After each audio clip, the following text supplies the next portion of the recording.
We are Steve and Jill. Together, we've been buying and reselling land since the 90s. Our data-centric approach leaves our buyers asking, how can you sell it so cheap? Here on the Land Academy Show, We answer that and more. I'm Steve and Jack Butala. And I'm Jill DeWit, and this is the Land Academy Show. This is episode number 2210. Today, Jill and I are talking about the one thing that determines whether you succeed in land investing. I love this topic, Jill.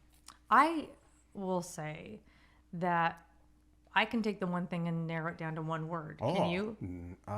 Maybe. Okay. Yeah, Because I want to play a game. Yes, I can. All right. So when we get to the topic, because I wrote down my word, then I want us to do 1, 2, 3, and then we'll say the word. Excellent. Okay, good. Hey, by the way, all week this week is pretty good advice week. Next week, spoiler alert, is really good advice week. Oh my God. Yesterday we talked about the biggest regrets. Today is so advice. Next week is, oh my God. This week is so advice. Like, take it with a grain of salt. Next week is, you've got to do this advice. Yesterday we talked about the biggest regrets from land investors who quit too soon. Interesting discussion we had. Today we're talking about the one thing that determines whether you succeed in land investing. On Wednesday, we talk about why follow-up can turn rejected offers into land deals. That's all Jill. Thursday, building a land investing business that survives any market. That's kind of going on right now. And then Friday, scaling your land business without burning out. The topic that I love talking about. I am a victim of burnout, or have been, let's say. Not a victim, a causer and the effector. Yeah, you're not a victim. It doesn't just happen to you, sir. I've seen it. Each day on the show. Jack just stands there and things just hit him in the face. No, that's not what's going on. You're at your desk and just all this stuff is hitting you in the face. No. This is the result of 10 years of behavior. Not just this thing that happened 1 minute ago. Exactly. Oh, I have a story on that one too. But go ahead. Each day on the show, we answer a question from our Land Academy member Discord forum and take a deep dive into land-related topics by your request. Okay, Vahid wrote, let's say there are two identical parcels next to each other. However, one of them is landlocked. Well, now I'm going to argue now they're not identical. You're mirroring what happened in Discord. Okay. Generally speaking, all things being equal between the two parcels, other than being landlocked, what is the percentage price difference between the landlocked versus the property with road access? Thanks for your time. Well, the number one thing I would say is, what is the cost to get it access? Are we talking, if there's physical access but not legal, great. I can take off anybody has to blade a road potential cost, right? But then I only have to factor in my time and energy. Will someone give me access? Are they going to charge me? What's going to be the legal costs to get the legal access officially granted, noted in the deeds, and so on? What do you want to say? So I start with intentionally included this question because it's one of philosophy, not reality. Number one, from a legal standpoint, no two pieces of property. And if you're in real estate or want to be for the rest of your life, I really want you to remember this forever because it happens. There's issues that surround this forever in your career. There are no two pieces of property in the eyes of the law that are the same. And that's very different from many businesses and many lawsuits and all of that. It might look exactly the same, be valued the same, be in the same community, the same size. They are not the same in the eyes of the law. So, two equal properties, we can stop right there. The real issue here is, what's the percentage of a landlocked property right next to a property that has access? There's absolutely no way you can at all in any way say it's worth 75%. That's true. So I start with the money, but you know what? Like you said, that's a good point. You brought that up. The bottom line is, Vahid, you know how you value one property? Like, hey, I'm testing for reason, let's just say. Or this came back and you're doing your due diligence. Like, do I still want to buy this? Now I'm going to look again because I sent out my mailer a month ago, right? They're calling me back now. What is the current price everybody's paying today for these 5-acre properties that are just like this? So that's what you're going to really do big picture is you're going to go, all right, now what's the 5 acres without access in this area seem to be selling for? Now I can back into it and figure out what price makes Jill's sense. exactly That's right. really all you're going to do. But like Jack said, you can't say 50%. You can't say take off 25% because it is apples and oranges. You know, just like the different sides of the railroad track, you got to get in and see. Math is really involved in what we do here. Valuations and averages and all kinds of ways to turn the apple around and look at it differently, statistically differently. And for whatever reason, Land Academy attracts very intelligent people that want to put everything in their own version of a model so that it spits out money. And you know what? I'm like that. But that's one of the reasons Jill's a great partner for me, because we answer these questions very differently. And my gut is to say, all right, landlocked properties are 32.3% the value of a property that has solid paved road access. Mm-hmm. And a property that has access that has a dirt road is only it's 48%. It would be nice. Wouldn't that be great? It'd be great. Then paved road gets this, and if you have utilities at the line, you get this. The net result of that would be now everybody's just like there's a million day traders. Everybody wouldn't be involved for buying and selling real estate then, because it's too easy. It's easy. Oh, it's 38.2%. You brought up a good point, though. It would be nice. Man, this group is smart. Yeah. And sometimes the questions you guys come up with, I'm like, okay, I can answer this, but I got to think for just a minute. Let me think about that one. What was the closest I had to the situation? How do we get out of it? Got it. So all of these questions and all of your questions and any questions that involve land investment, there's a Jill answer and a Jack answer. Oh, thanks. And they're very different answers. And that's good. That's not right. bad. It's very good. I wasn't sure you were going there. How's this going to affect the people I'm trying to do the deal with? That's the question that Jill says.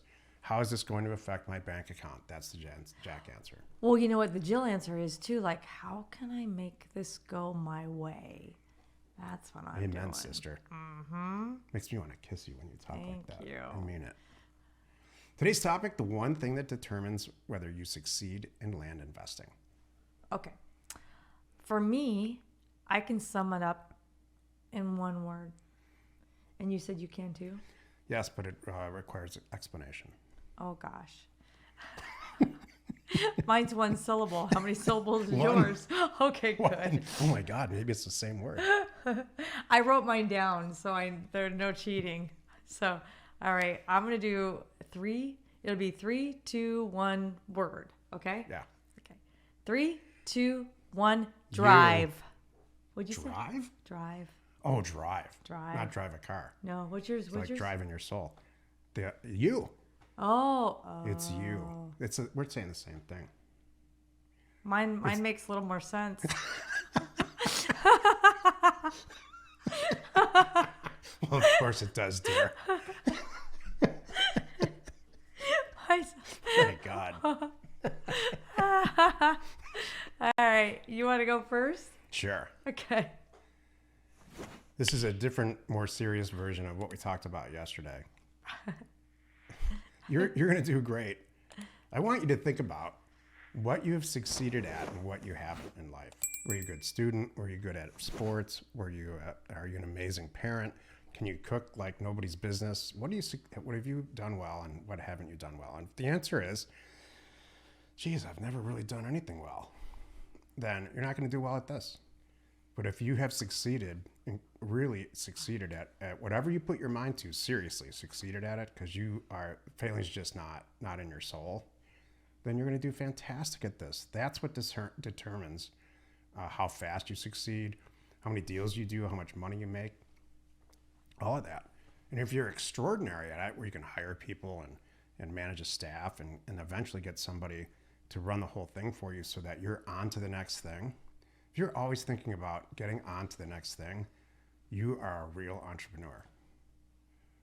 If you want to sit in your own company and tell people what to do and be a boss and all that, you're an operations person. And I can go on this. But the fact is, whatever you are, I'm not knocking it, but you have to be something. You have to be really involved when you get up in the morning in whatever you're trying to accomplish, and you need to know why. You need to know what's driving you so you really can shine. Thank you for the segue. Drive. That's it. You know, what's interesting too is I've seen people that don't have that drive. They're not passionate about everything in their lives. And they haven't succeeded with a lot until this point. And this was the catalyst that got them excited, that gave them that drive and gave them that forward motion and gave them that excitement to really go, oh. Was it temporary or was it permanent? I'll let you know if they ever back off, because I've seen people that I've seen, I've seen it all. I've seen temporary drive and then something happens, kind of like with yesterday. And then I've seen permanent drive that, like joining a gym or, quitting a bad habit where you're like, that's it, I'm done with it. So I've seen people make huge mental life decisions that I'm not going to let this fail. This is it. Yeah. And that's the whole point here. I see you like that. Thank you. That's About true. everything, not just this. You're just, you're in it. That's and true. so am I. I won't let it fail. I can't.